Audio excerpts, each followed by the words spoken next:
Exercise 7.4 question number 7 है। Show that two first degree straight lines. ठीक है, हमें दो स्ट्रेट लाइंस बतानी है, होमोजीनियस इक्वेशन को स्प्लिट करना है और आर कोइंसिडेंट। फिर हमें ये बताना है कि वो लाइंस कोइंसिडेंट हैं या परपेंडिकुलर हैं या दोनों कंडीशंस नहीं है, नीदर हैं। ठीक है, तो कोइंसिडेंट मीन्स ये होता है कि दो लाइंस जो हैं वो आपके पास एक के ऊपर एक लाइन बन जाए। जैसे एक लाइन आपके पास ये बन गई और दूसरी लाइन बिल्कुल इसके ऊपर बन जाती है, तो इसे कहते हैं कोइंसिडेंट लाइंस। ठीक है, और परपेंडिकुलर तो आपको पता है कि दोनों लाइंस जो हैं वो 90 डिग्री का एंगल बनाती हैं। तो हमारे पास जो इसका पार्ट ए है उसमें जो होमोजीनियस इक्वेशन गिवन है वो है X square plus 5xy minus Y square. इसे हम जनरल इक्वेशन से कंपेयर करेंगे तो हमारे पास a की वैल्यू जो है वो देखिए बन जाती है 1, क्योंकि यहाँ 1 कोफिशिएंट है तो a हमारे पास आ जाएगा 1 और 2h इक्वल आ जाएगा 5 के और b की वैल्यू अगेन यहाँ आ जाएगी 1 यानी -1। तो a, h और b की जब हम वैल्यूज़ निकाल लें, देखें ये इक्वेशन फैक्टराइज नहीं हो रही। ठीक है, यानी ये इक्वेशन फैक्टराइज नहीं हो रही। अगर फैक्टराइज होती तो हम फैक्टराइज करके इसे स्प्लिट कर लेते। तो अब फैक्टराइज नहीं हो रही तो अब मेथड कौन सा यूज़ होगा, ये हम यूज़ करते हैं। तो हमारे पास हम स्लोप की कंडीशन पे जाते हैं। पहले हम स्लोप को कैलकुलेट करते हैं। स्लोप का फार्मूला है m equal to -h plus minus under root H square minus A B divided by B. ठीक है, अब हम इसमें अपनी वैल्यूज़ को पुट करते हैं तो हमारे पास जो है वो स्लोप कैलकुलेट हो जाएगा। -h यानी h की वैल्यू है हमारे पास 5/2, तो ये अब हमारे पास हो जाएगा माइनस का 5/2 प्लस माइनस। ठीक है, और h की वैल्यू है 5/2 का स्क्वायर माइनस a यानी 1 और b की जगह रिप्लेस हो जाएगा -1 डिवाइडेड बाय b यानी -1। ठीक है, तो अब हम अपनी इस वैल्यू को कैलकुलेट करते हैं। m equal to -5/2 plus minus under root, ये हो जाएगा 25/4 माइनस माइनस प्लस 1 1 ज़ा 1 और -1 का डिनोमिनेटर एज इट इज़ चल रहा है। इसको ख़त्म करके हम बाहर भी एक माइनस साइन इसको न्यूमिनेटर में शिफ्ट कर सकते हैं, इस साइन को यहाँ पर, यानी ऐसे माइनस लगाकर, और अब हम इसको ब्रैकेट के अंदर सॉल्व कर लेते हैं। ठीक है, तो -5/2 प्लस माइनस और अंडर रूट में एलसीएम ले लेते हैं तो 25 प्लस 4 29/4 हो जाता है।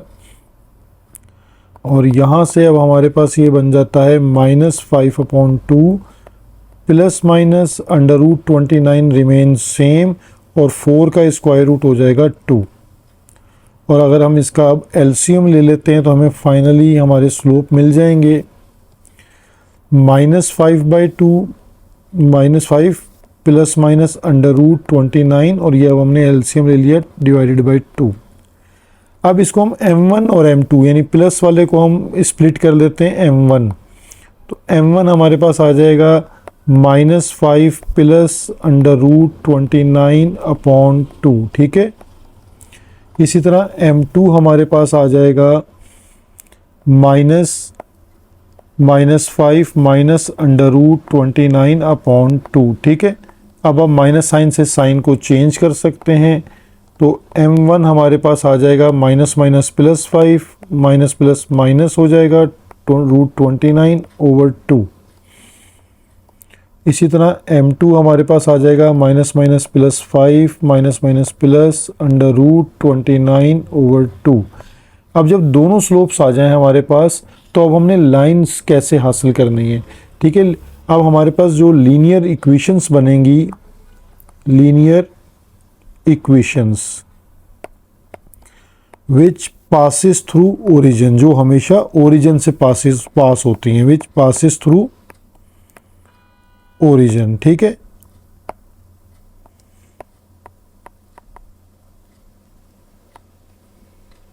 इसकी जो जर्नल फॉर्म है वो हो जाएगी y इक्वल टू m1x। ठीक है, प्लस c नहीं लगेगा क्योंकि ओरिजिन से पास हो रही हैं। y इक्वल टू m2x, ये दोनों इक्वेशंस की जर्नल फॉर्म है। तो यहाँ आप जब वैल्यूज़ पुट करते हैं m स्लोप की, तो आपके पास इक्वेशन आ जाएगी। m1 है 5 माइनस अंडर रूट 29/2, ये आपकी फर्स्ट इक्वेशन आ गई। और y इक्वल टू m2 यानी स्लोप पुट कर दें 5 प्लस अंडर रूट 29/2x, ठीक है। ये आपके पास दोनों रिक्वायर्ड जो हैं इक्वेशंस आ गई।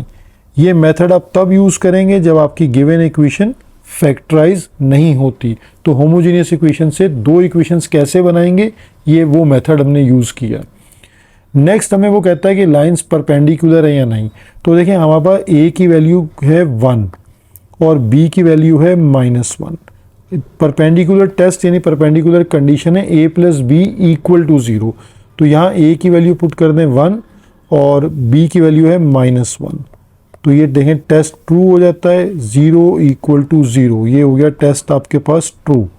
तो ट्रू होने का मतलब है कि स्ट्रेट लाइंस जो हमने बनाई थी आर परपेंडिकुलर।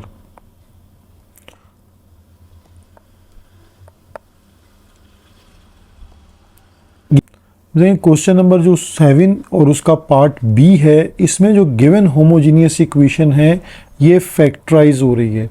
तो अब हम इसको फैक्टराइज करेंगे यानी शॉर्टकट मेथड से स्प्लिट कर देंगे इसे दो लीनियर इक्वेशंस में।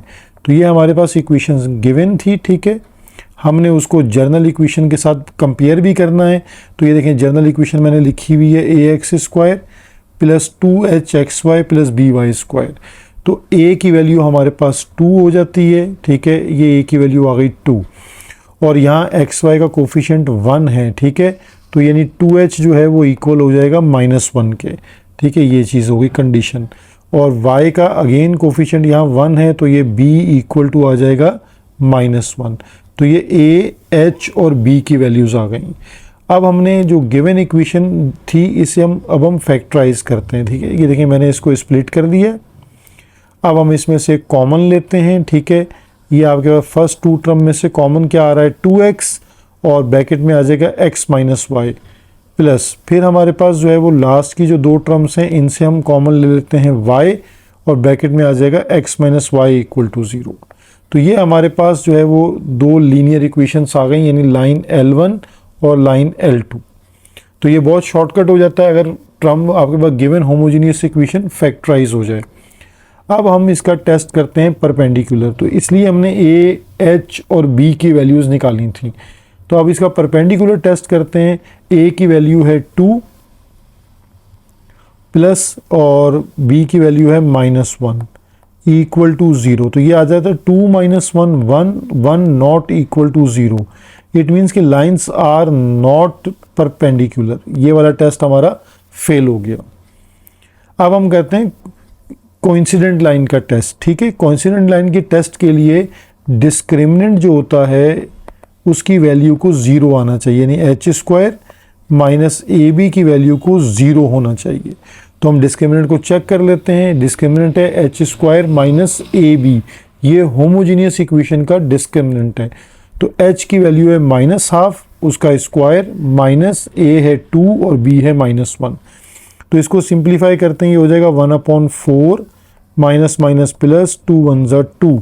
तो इसका एलसीएम लेते हैं तो ये बनता है 9/4 यानी नॉट इक्वल टू 0। तो लाइंस कोइंसिडेंट भी नहीं है, तो लाइंस आर नॉट कोइंसिडेंट, ठीक है।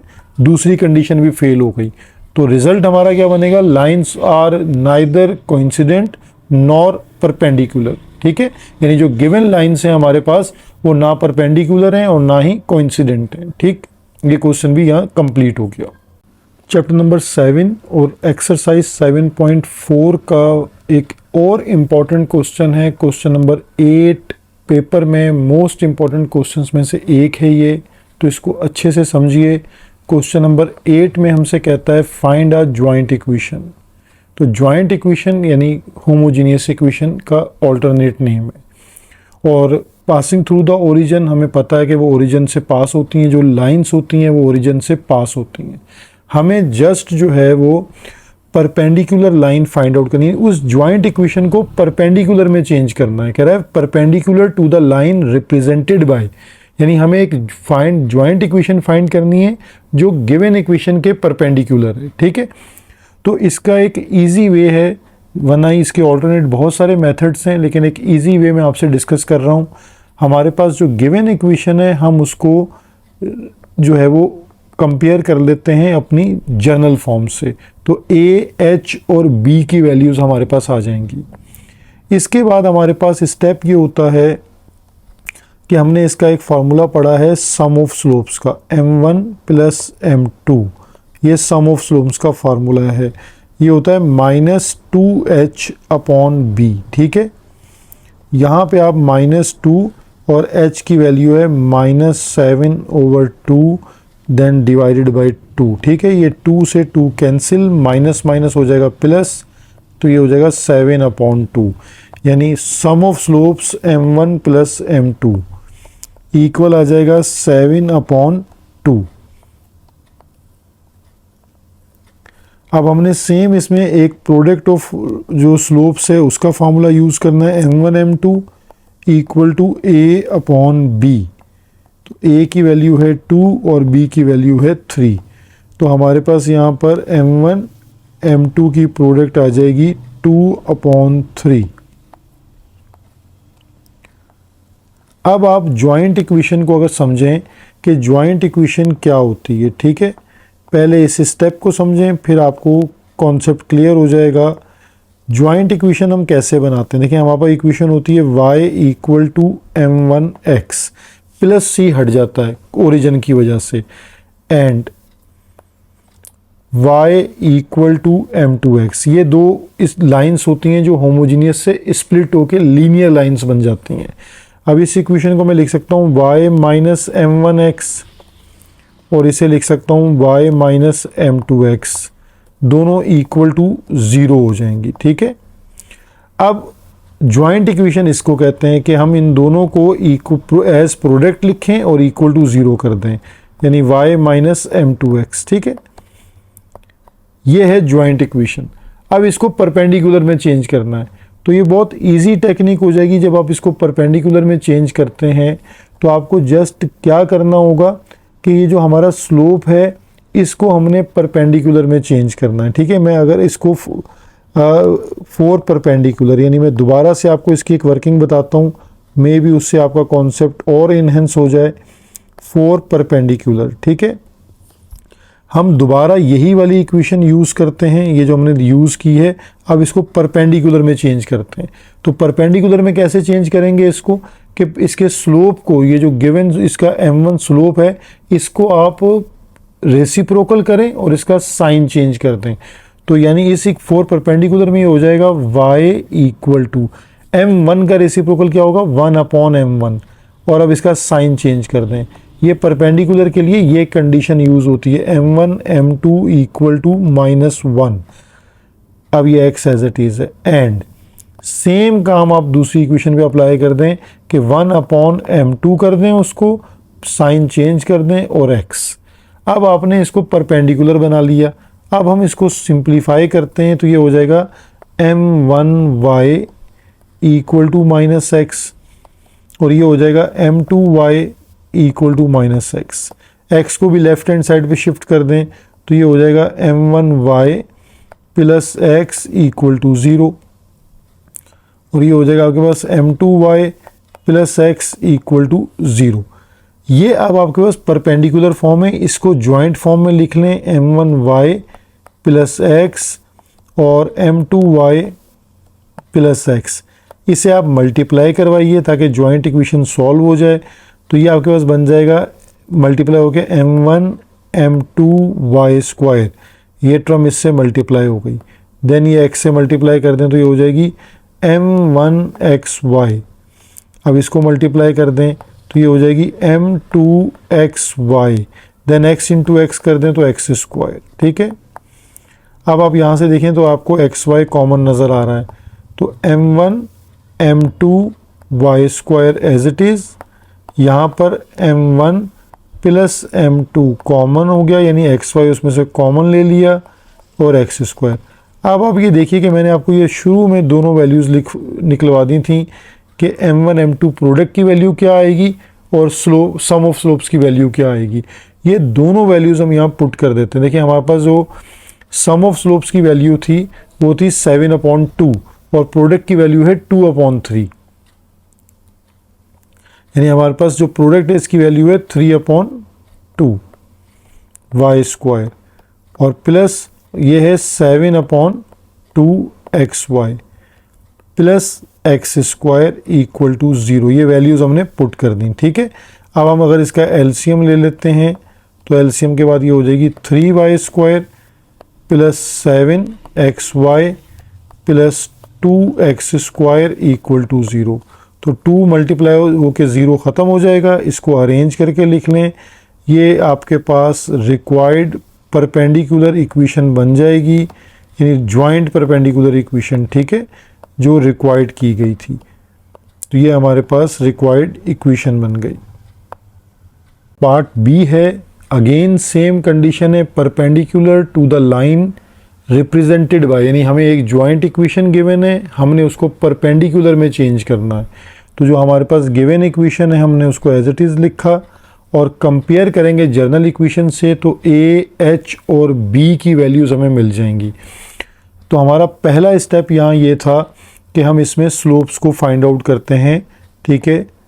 तो स्लोप्स की भी जो कंडीशन है वो क्या है, एक है sum of slope m1 plus m2 equal to -2h/b। तो यहाँ वैल्यूज पुट कर दें, -2h हमारे पास है माइनस टेंजेंट थीटा और b है -1, ठीक है। तो 3 माइनस साइन आपको नज़र आ रहे हैं, माइनस माइनस प्लस और प्लस माइनस माइनस, तो ये माइनस का ही 2 टेंजेंट थीटा रहेगा। अब आपके पास दूसरी कंडीशन है प्रोडक्ट की, m1 m2 equal to a/b। तो a आपके पास 1 है और b आपके पास -1 है, तो रिजल्ट -1 आ जाएगा। अब अगर हम इस स्टेप को जो मैंने आपको प्रीवियस पार्ट में समझाया है उसको थोड़ा सा डायरेक्ट कर लेते हैं, तो हमारे पास जो जॉइंट इक्वेशन होती है, ठीक है, वो हमारे पास बनती है y इक्वल टू m1x और y इक्वल टू m2x, ठीक है। ये हमारे पास लाइन्स हैं जो मिलके जॉइंट इक्वेशन बनाते हैं। इनको हम पहले ही परपेंडिकुलर कर लेते हैं, यानी यहाँ पर 4 परपेंडिकुलर। स्लोप को आपको मैंने क्या तरीका सिखाया कि m1 स्लोप है, इसको परपेंडिकुलर कर लें, पहले रेसिप्रोकल कर लें और साइन चेंज कर दें। फिर सेम काम आप m2 के साथ कर दें, 1/m2 और साइन चेंज।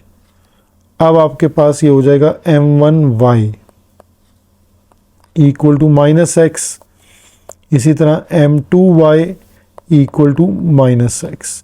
तो ये आपके पास बन जाता है x plus m1y equal to 0, x plus m2y equal to 0। इसे आप जॉइंट इक्वेशन में लिखेंगे तो कैसे लिखा जाएगा, ये x plus m1y multiply with x plus m2y equal to 0। इन्हें आप मल्टीप्लाई कर दें, x into X X square plus m2xy। अब आप m1y को x से मल्टीप्लाई कर दें तो m1xy प्लस m1y को m2y से मल्टीप्लाई कर दें तो m1 m2y square equal to 0। यहाँ से आपके पास xy कॉमन आ जाएगा तो एक्स स्क्वायर और यहाँ से m2 प्लस m1 xy हमारे पास कॉमन। अब आपके पास ये वैल्यूज़ मौजूद हैं दोनों, यानी दोनों वैल्यूज़ से मेरी क्या मुराद है कि m2 प्लस m1 की वैल्यू और m1 m2 की वैल्यू, ये दोनों वैल्यूज़ हमने पहले फाइंड आउट की हुई हैं, ठीक है।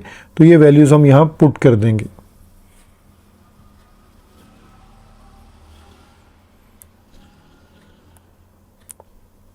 देखिए x square plus m1 plus m2 की वैल्यू है हमारे पास -2 टेंजेंट थीटा एक्स वाई और प्रोडक्ट की वैल्यू है -1 वाई स्क्वायर इक्वल टू 0। तो ये लास्ट स्टेप हमारा बन जाएगा X square -2 tangent theta X Y minus Y square equal to 0।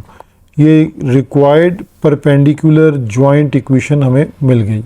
Question number 8 और पार्ट सी को अब हम सॉल्व करते हैं। ठीक है, अब हमें जो गिवन इक्वेशन है वो हमारी जर्नल फॉर्म ही है, यानी ax² और प्लस 2h(xy) और प्लस by² यानी जो गिवन इक्वेशन है वो जर्नल फॉर्म में ही दे दी है, ax² plus 2h(xy) plus by²। ठीक है, इक्वल टू 0। तो यहाँ हमारे पास अगर हम स्टार्ट करते हैं क्वेश्चन को, तो m1 plus m2 equal to -2h/b, तो ये सेम कंडीशन ही रहेगी। इसी तरह प्रोडक्ट ऑफ स्लोप के लिए m1 m2 हमारे पास a ओवर b ही रहेगा। अच्छा, अगर हम परपेंडिकुलर की बात करते हैं, फॉर परपेंडिकुलर जॉइंट इक्वेशन,